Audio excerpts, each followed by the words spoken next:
when I finished Boardwalk Empire, I knew my research wasn't complete because I knew I had to write another book on the North Side.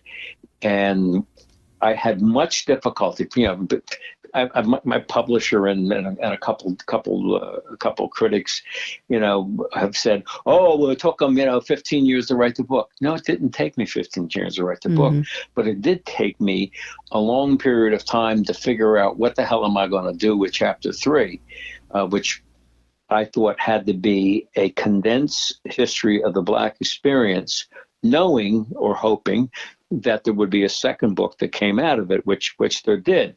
And so I would have occasions where, in complete frustration with the story that I was trying to tell about the Black community in a single chapter, where I'd put the book down and just, cuss myself out and I'd get frustrated and scream, but just get infuriated with why can't you do this?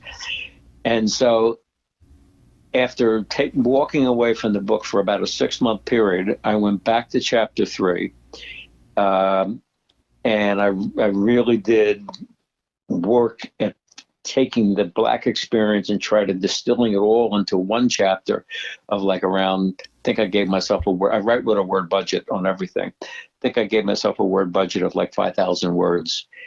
And I then went to 2 people.